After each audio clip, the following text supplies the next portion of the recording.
Goeiedag graad 12 leerders. Welkom by vandag se wiskundeles. My naam is Erika Jansen. Hierdie les word vir julle gebring deur die Noord-Kaapse Onderwysdepartement in samewerking met Pakama Research and Development. So, tussenindeur gaan ons vir julle lekker eksamenwenke gee. So, kom ons kyk eers, hoe lyk die struktuur van hierdie vraestel? Wanneer ons kyk na vraestel 1, is diferensiaalrekeninge 'n hele entjie in die vraestel in. Dit behoort hierso omtrent so 2 ure se kant te wees. Die die onderwerp self tel ongeveer 35 punte van jou vraestel en dit beteken ongeveer 23%. Soos ek vroeër opgemerk het by funksies en grafieke, tel hierdie afdeling saam met funksies en grafieke 'n groot deel van jou vraestel. So dis regtig die moeite werd om daarin te belê en te sorg dat jy dit goed bemeester het. Hier kyk ons gewoonlik na vraag 7 en 8 se kant toe. Nou, wanneer ons praat oor diferensiaalrekeninge, as jy maksimumpunte vir hierdie afdeling wil bereik, dan moet jy die volgende onder die knie hê. Kom ons kyk. Eerste, jy moet die afgeleide van 'n uitdrukking met behulp van eerste beginsels kan bepaal. Onthou net, daar is 2 ander terme wat hulle ook hier kan gebruik. Hulle kan sê volgens algemene beginsels, of hulle kan self sê volgens die definisie. So maak net 'n nota daarvan. Tweedens, moet jy die afgeleide van 'n uitdrukking kan kry met behulp van die magsreël, of soos wat baie van ons praat, net deur die toepassing van die diferensiasiereëls. Dan moet jy ook die tweede afgeleide van 'n uitdrukking kan kry, wat beteken jy gaan maar net een proses verder, so jy gaan die eerste afgeleide kry, en dan vat jy hom en diferensieer hom weer 'n keer. En dan moet jy natuurlik 'n derde graadse grafiek kan teken. Wanneer ons derde graadse grafieke vir jou gee, dan moet jy weer allerlei interpretasies van hom kan doen, jy moet aflesings kan doen en enige vrae daaroor kan beantwoord. Kyk ons verder, dan moet jy ook nog die vergelyking van 'n raaklyn aan 'n kurwe kan kry. Dit kan 'n parabool wees of dit kan ook 'n derde graadse funksie wees. Hulle sal vir jou die punt gee en dan gaan hulle vir jou vra om die vergelyking van 'n raaklyn aan daardie grafiek by daardie punt te kry. Volgende ene, as hulle vir jou die afgeleide se grafiek gee, dan moet jy weer vrae kan antwoord oor die oorspronklike grafiek. Dan moet jy ook die maksimum of die minimumwaarde van 'n grafiek kan bepaal. En onthou, dink nou mooi, as ons die maksimum of die minimum van 'n grafiek wil bepaal, dan kyk ons waar is sy draaipunte. En draaipunte gaan ons natuurlik kry met ons eerste afgeleide wat ons gelyk aan 0 stel. Dan kan hulle ook vir jou vrae vra waar hulle die woorde tempo van verandering gebruik. Onthou, tempo van verandering is niks anders as kry die afgeleide van iets nie. En dan moet jy ook vrae kan antwoord oor verplasing, snelheid en versnelling. Met ander woorde, enigiets wat te doen het met beweging. Nou goed, kom ons spring weg. Hoe lyk jou kalkulus afdeling se vrae? Kalkulus word gewoonlik in 4 verskillende afdelings opgedeel. Die eerste ene is altyd die eerste beginselsvraag. Dit is die een waar jy hom volgens die definisie moet gaan uitwerk. En hierdie vraag, as jy hom net bietjie oefen, kan jy regtig baie maklik volpunte vir hom kry. Tweede ene is dan jou magsreëlvraag, oftewel die toepassing van die diferensiasiereëls. Die derde afdeling, wat kan versprei word oor meer as een vraag, is dan waar ons kyk na derde graadse grafieke. Hulle kan of vir jou vra met 'n teken, of hulle kan dit vir jou gee en dan vra daaroor vra. En dan die laaste vraag is natuurlik jou toepassingsvraag. Hier gaan dit gewoonlik maar oor optimering, maar ons kan ook vir jou enige vrae vra oor tempo van verandering. Goed, nou kom ons kyk. Afleiding van, of jou afgeleide om hom te kry deur middel van eerste beginsels. Hoe werk dit? Jy het hierdie formule wat op jou formuleblad staan. Maar dit is 'n redelike groot formule. So, voor jy wegtrek en hierdie formule gaan neerskryf, stel ek voor dat jy eers jou uitdrukkings wat jy daarvoor nodig het, dat jy dit eers gaan gereed kry. So kom ons kyk weg. Jy gaan hierdie formule wel oorskryf op jou antwoordblad, maar sien jy daarbo in jou formule, jy het fx plus h nodig en jy het fx nodig. Nou fx word in die vraag vir jou gegee, so hy is nie 'n probleem nie. Maar daardie x plus h is dikwels nogals bietjie van 'n probleem, veral as hy kwadraties is of as hy breek is. So, wat ek dan gaan voorstel, is dat jy daardie uitdrukking eers gaan uitskryf op sy eie en hom eers gaan uitwerk. En dan selfs verder gaan en die hele uitdrukking, daardie hele boonste deel, eers op sy eie uitwerk, sonder dat jy die formule gebruik. So ja, ons het hier vir jou gesê, fokus daarop, dat jy jou formule reg oorskryf, en dan het ons ook hier 'n opmerking gemaak, onthou, jy moet die limiet h neig na 0 in elke reeltjie vooraan gaan skryf. So sien julle, wanneer ons die formule van die begin af neer gaan skryf, gaan dit 'n groot klomp skryfwerk wees. So daarom kom ons nou by die stukkie wat ek reeds gesê het, is dat ons eintlik eers daardie stukkie daarbo gaan gereed kry. Die fx plus h minus die fx, sonder die res van die formule. En dan die volgende stap, skryf ons die formule neer en dan vervang ons dit in. So kom ons kyk dan, die tweede afdeling is dan die reëls vir diferensiasie wat ons nou gaan toepas. So met ander woorde, dit is die kortpad manier. Nou wanneer jy by die eerste afdeling kom, dan mag jy niks anders gebruik as daardie lim-formule nie. Kom jy egter by die tweede afdeling, moet asseblief nie die lim-formule hier gebruik nie. Dit is lank en dit gaan jou baie tyd kos. En is regtig onnodig want hulle wil dit nie hier hê nie. Hulle wil hê jy moet die reëls toepas. So, wanneer ons die reëls wil toepas, is daar 'n paar goed wat jy moet onthou. En jy kan vir jou kort lysie daar maak. Onthou, as ons diferensieer, moet jou uitdrukking in die vorm wees iets x tot 'n mag. Ek herhaal weer, iets x tot 'n mag. So, daar mag geen breuke wees nie, daar mag geen wortels wees nie, en daar mag geen hakkies wees nie.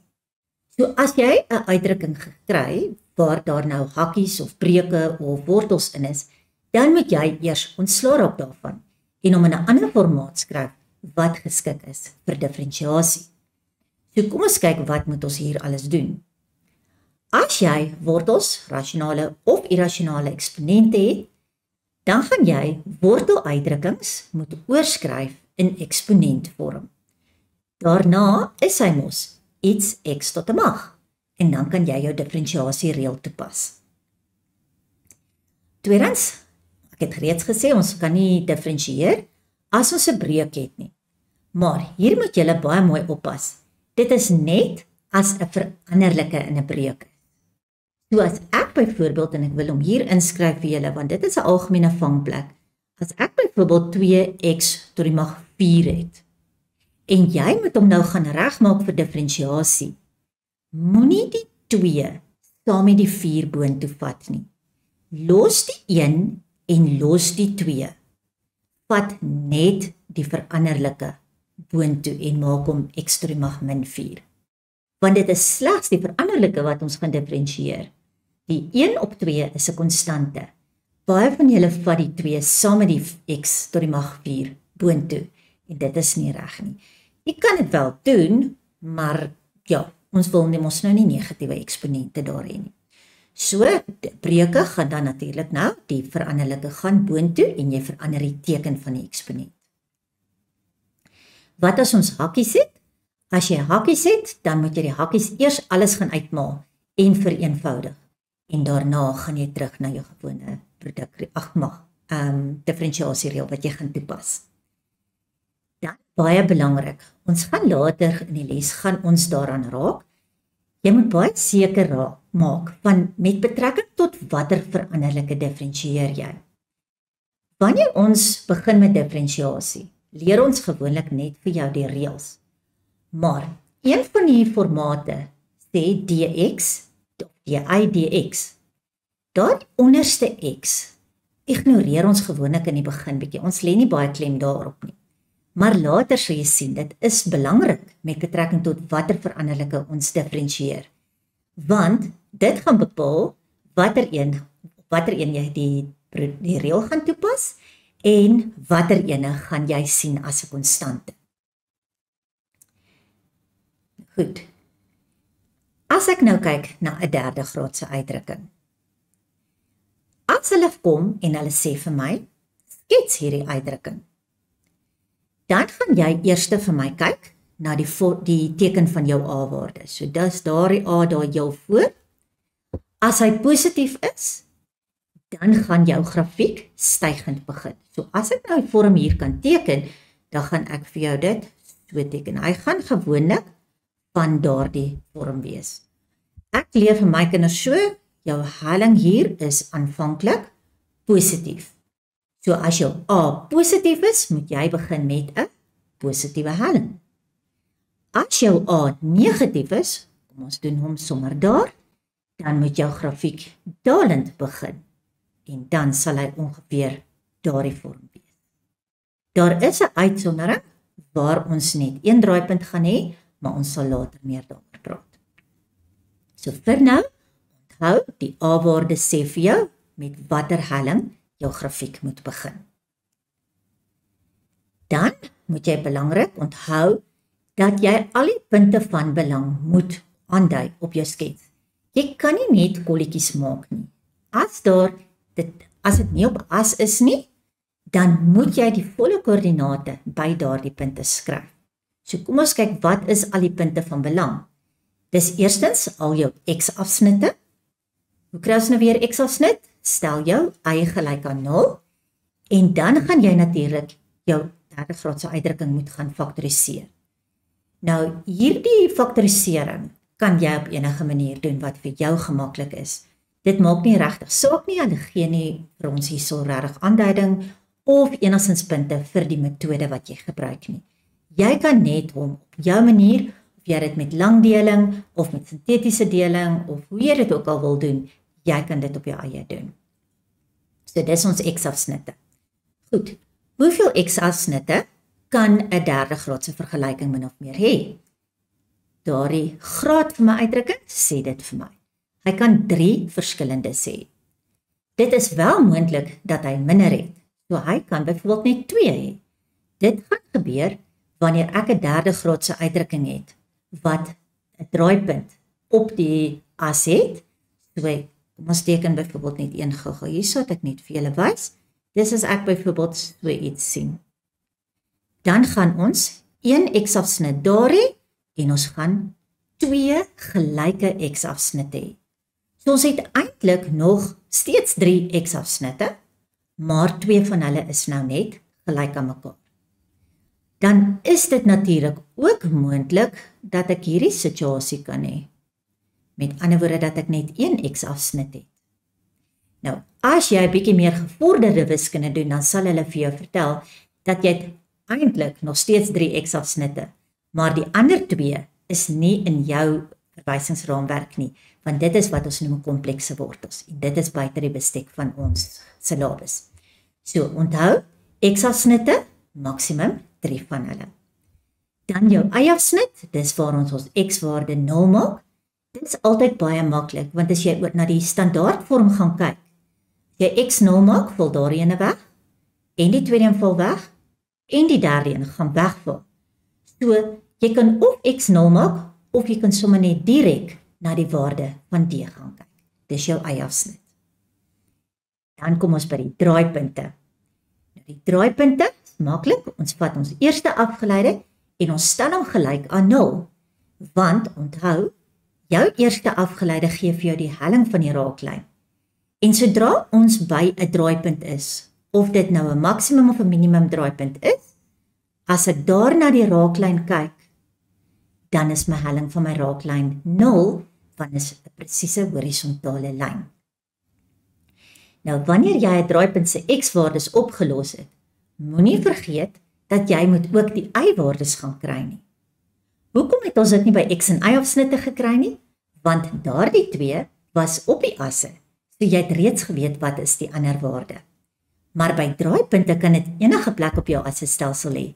So, as jy die X-waardes gekry het, dan soek jy daarna die Y-waardes en dit gaan ons kry deur terug te vervang in die oorspronklike grafiek.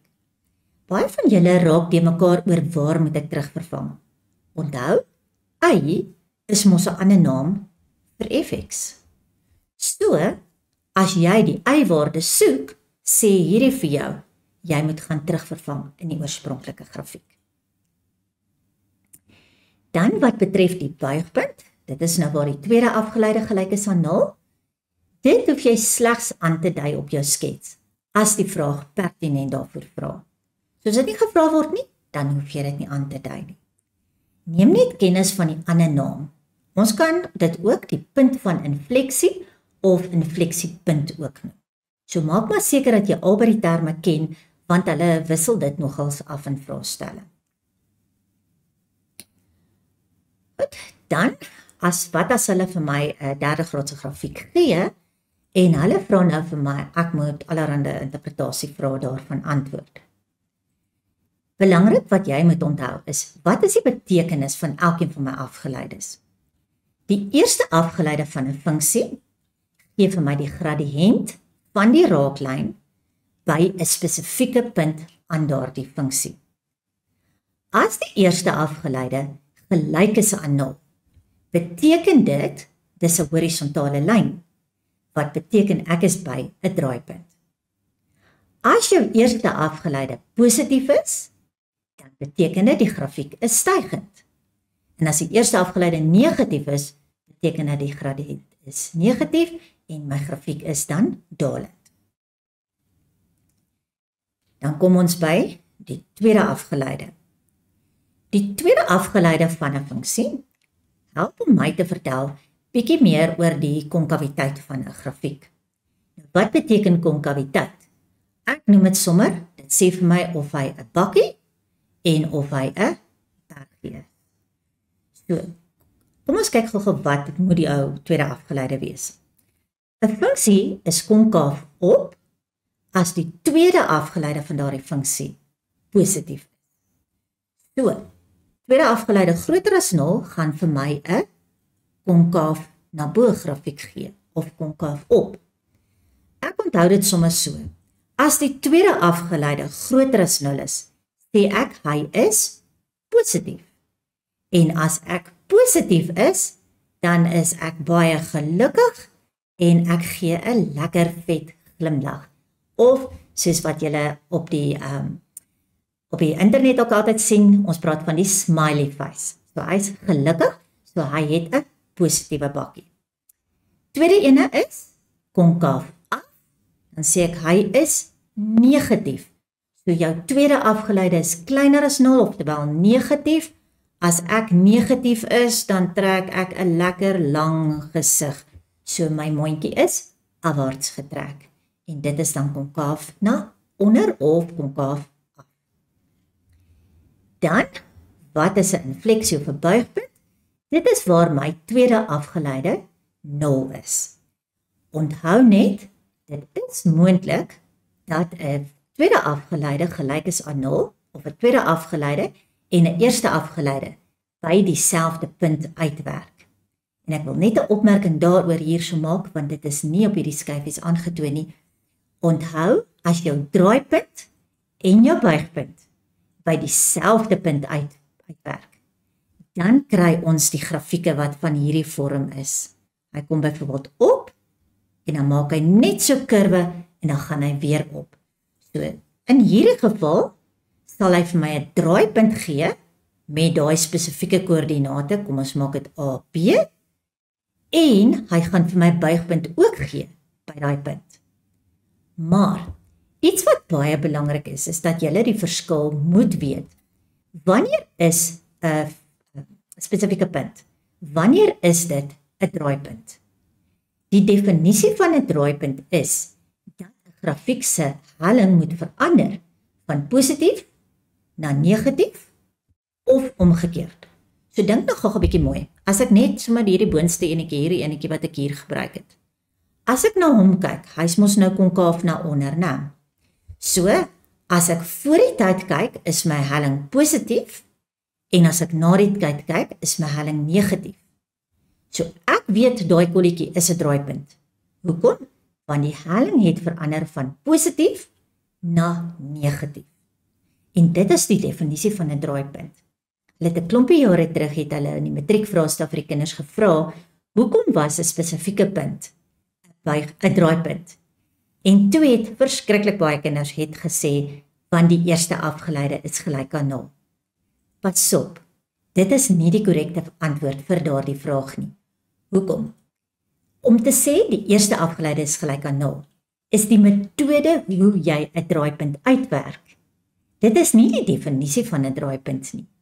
Hoekom kan ek daai stelling maak? Want as jy weer na die grafiek hier heel onder kyk, by daardie punt wat ek nou aangedui het met 'n AB, sal die eerste afgeleide wel gelyk wees aan 0. Maar voor daai punt is die helling positief en na daardie punt is die helling positief. So daardie punt is nie 'n draaipunt nie, want die grafiek het nie verander van stygend na dalend of van dalend na stygend nie. So dis net ietsie belangriks om te onthou. Definisie van 'n draaipunt, dis waar die grafiek verander van stygend na dalend of omgekeerd. En dan buigpunt is waar die grafiek verander van konkaviteit. So as ek byvoorbeeld 'n grafiek het wat so loop en kom ons sê hy gaan daar af en hy gaan weer op, dan sal my buigpunt ongeveer daar lê, want die eerste gedeelte van my grafiek is konkaaf na onder en die tweede gedeelte van die grafiek is konkaaf na bo. So die buigpunt is die punt wat die konkaviteit of aandui waar die konkaviteit verander het. 'n Opmerking is dat die buigpunt lê ook halfpad tussen jou twee draaipunte. Maar ek beveel tog aan, as hulle vir jou vra waar is die buigpunt, gebruik eerder die tweede afgeleide gelyk aan 0, as om te sê dis die middelpunt tussen daardie twee punte van jou draaipunt. Goed, nou verdere interpretasievrae wat hulle vir ons kan vra by ons derde graadse grafieke. Hulle kan vir my ook vra, vir watter waardes van x sal fx konkaaf op wees. Onthou, op is waar ek positief is, so dit moet, jou tweede afgeleide moet groter as 0 wees, en konkaaf af is waar ek negatief is, so dit is waar my tweede afgeleide kleiner as 0 is. Kyk, wat kan hulle nog vra? Dan kan hulle ook vir my vra, waar is die grafiek stygend of waar is hy dalend? Ek dink gou 'n bietjie mooi. Stygend het te doen met die helling. So as hy stygend is, moet sy helling mos positief wees. Nou, in kalkulustaal beteken dit my eerste afgeleide moes dus positief wees, oftewel groter as 0. As hy dalend is, dan nou van links na regs, dan beteken dit my helling is negatief, en onthou my eerste afgeleide gee vir my die helling, so daarom moet die eerste afgeleide kleiner as 0 wees. Goed, dan kan hulle ook hierdie tipe vrae vir ons vra, waar hulle vir my vra, waar is x maal fx groter as 0, of f se eerste afgeleide maal f se maal die funksie self kleiner as 0.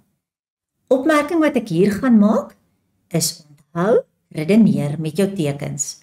As hulle vir jou sê daar, groter as 0, beteken dit hy moet positief wees.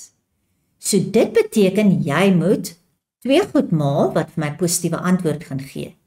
En die opsies daar is, of al twee moet positief wees, of al twee moet negatief wees.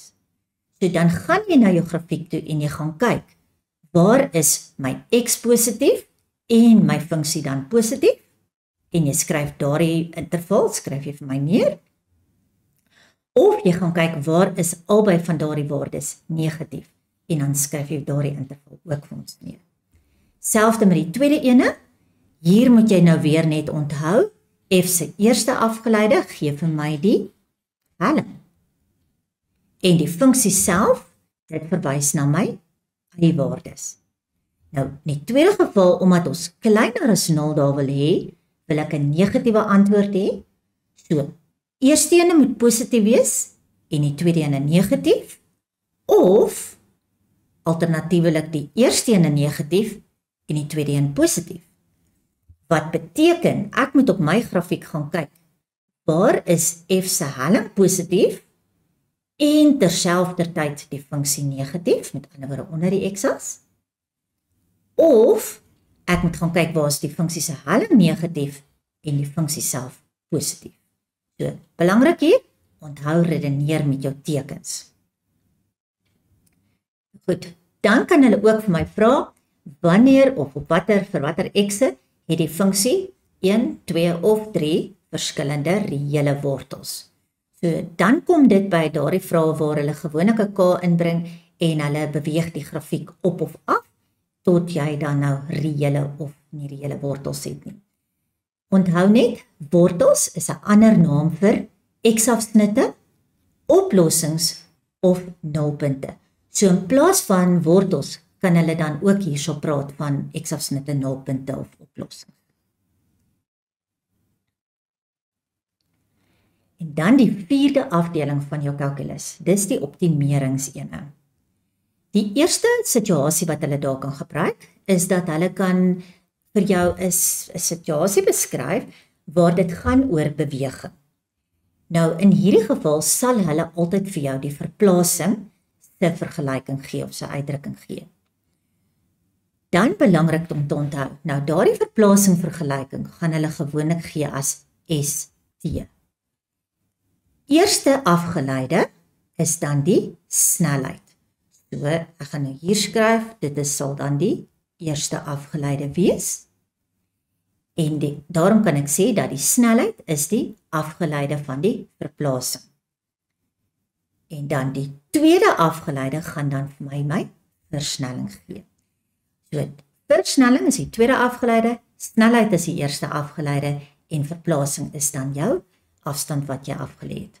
So, ek beveel gewoonlik hier aan dat hulle gee mos nou vir jou ST. Dan beveel ek reg aan die begin van die vraag, raai ek die kinders aan, om te gaan skryf, wat is die eerste afgeleide, en dan somme langsaan te skryf, dit is die snelheid. En dan tweede afgeleide ook neer te skryf, en somme langsaan vir my te skryf, is die versnelling. As jy dalk in jou vraestel die woorde afstand kry, in plaas van verplasing, en die woord spoed kry, in plaas van snelheid. Wanneer jy fisiese wetenskappe het, gaan jy leer dat daar 'n verskil tussen die twee is. Die een is 'n skalaar en die ander een is 'n vektor. Maar vir wiskunde se doeleindes onderskei ons nie hier tussen skalare en vektore nie, en dus kan jy daardie twee woorde vir wiskunde se doeleindes hier nou duidelik gebruik as sinonieme. Nou goed, die tweede opsie is dat hulle kan praat oor tempo van verandering. So 'n tipiese vraag wat hulle hier kan vra, is hulle kan praat oor jy het byvoorbeeld 'n watertank en hulle kan praat oor die tempo waarteen die water uitvloei uit die tank uit. Maar gewoonlik gaan hulle hier vir ons byvoorbeeld 'n formule gee wat die hoogte van die water aandui. So hoor julle, hoogte is jou basiese formule. Die tempo waarteen hy uitvloei uit die tank uit, gaan dan jou eerste afgeleide wees. So jy kan, wanneer jy in die vervolg dink aan eerste afgeleide, onthou dis nie net die helling van die raaklyn nie, dis ook die tempo van verandering. So ek gaan sommer dadelik daarso ook F se afgeleide skryf. Nou belangrik hierso is dat jy 'n bietjie jou metingkennis gaan opknap. In jou matriekvraestel is daar nie 'n aparte afdeling waar ons meting toets nie. Nou, party van julle onthou dalk ook nie so mooi wat is meting nie. Dit is waar ons kyk na buiteoppervlakte en volume. Hulle is baie lief om dit hierin te bring en dan een of ander iets vir jou te beskryf en jy moet dan self die formule gewoonlik gaan toepas. In die Gauteng vraestel van hierdie jaar het ons juis hierdie situasie gehad waar hulle gepraat het oor die volume van 'n kubus. So kom ons kyk, wat moet jy wel ken? Al die basiese regte prisma formules. Aan die ander woorde, jou kubus, jou reghoekige prisma, jou driehoekige prisma en jou silinder. Daardie formules moet jy self ken. Hulle gaan dit nie vir jou gee nie, jy moet dit ken. En dan moet jy ook seker maak dat jy nie net die volume nie, maar ook die buiteoppervlakte se formules ken. Dan wat betref die ander, die keel, die sfeer en die piramide. Daar doen hulle gewoonlik die volgende. Hulle gee gewoonlik vir jou so 'n blokkie en dan sê hulle daar vir jou, hier's 'n paar volume formules. So hulle skryf net, volume is gelyk aan en hierdie formule, volume is gelyk aan en nog 'n formule, en hulle gee vir jou so 2 of 3 van hulle. Maar hulle gaan nie vir jou bysê watter een is watter ene nie. So dan moet jy die regte ene daarvan kan herken uit daai lys uit. Maar ek dink tog ek wil aanbeveel, gaan leer daardie formules sodat jy dit regtig sommer uit jou kop uit kan ken. Nou, kom ons maak gou net ons lysie. Ons kyk gou of ons nou alles gedek het wat ons onder diferensiaalrekeninge moet kan doen. Ons moet probleme met limiete kan oplos. Nou, dit koppel aan ons eerste afdeling waar ons gevra het dat jy die eerste beginsels moet gebruik om die afgeleide van 'n grafiek te kry. So dit is punt 1 en 2. Dan moet jy die diferensiasiereëls kan toepas of as jy dit ken as die magreël, dit kan jy ook daar gebruik. Dan moet jy probleme kan oplos met betrekking tot die helling en die helling by 'n punt. Dit kom direk na die toepassing van die reëls. Kan jy baie keer 'n vraag kry wat iets in die lyn gaan wees van byvoorbeeld kry die vergelyking van 'n raaklyn of kry die vergelyking van 'n lyn wat loodreg is op die raaklyn. So iets in daai lyn, dit kom gewoonlik direk na die toepassing van die reëls. Dan kan ons ook vra dat jy die faktorstelling moet gebruik om jou derde graadse polinoom te gaan faktoriseer. Hoekom het ons dit nodig? Want ons wil die x-afsnitte kan gaan kry.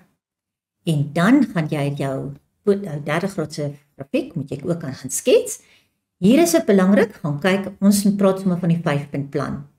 Eerstens, gaan bepaal vir jouself, wat verwag jy gaan die vorm van daai grafiek wees. Dan die ou nuus, dis jou x-afsnit en jou y-afsnit, en dan jou draaipunte en jou buigpunte. So gaan werk al 5 daai goed uit, en jy behoort baie maklik jou derde graadse grafiek te kan skets.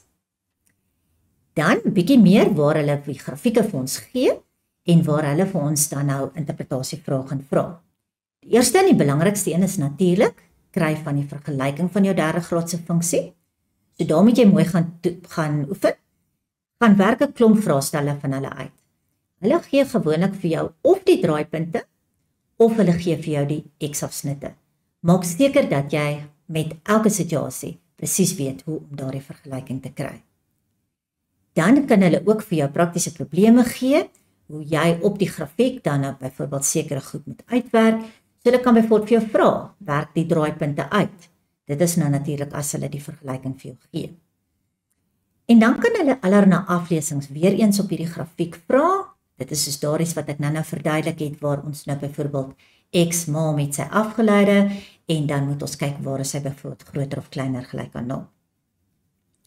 Dan moet ons ook natuurlik ons optimeringsvraag of ons toepassingsvraag, dit moet ons kan doen met byvoorbeeld meestal ons metingskennis, maar maak asseblief seker, dis nie net metingskennis hier nie, né?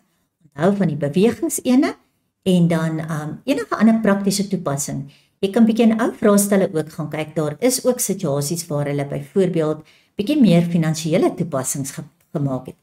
Of hulle het byvoorbeeld ook gepraat oor, ek weet 1 jaar was daar 'n vraestel wat gegaan het oor die bespreking van hotelkamers. Gaan kyk bietjie na sulke tipe van vrae ook. Dan praktiese toepassings van ons diferensiasiekennis op grafieke en dan ook vrae oor tempo van verandering en dan ook met betrekking tot beweging. Nou, ons het nou baie gepraat oor wat kan ons te wagte wees, maar kom ons gaan kyk hoe lyk dit regtig in 'n eksamenvraestel.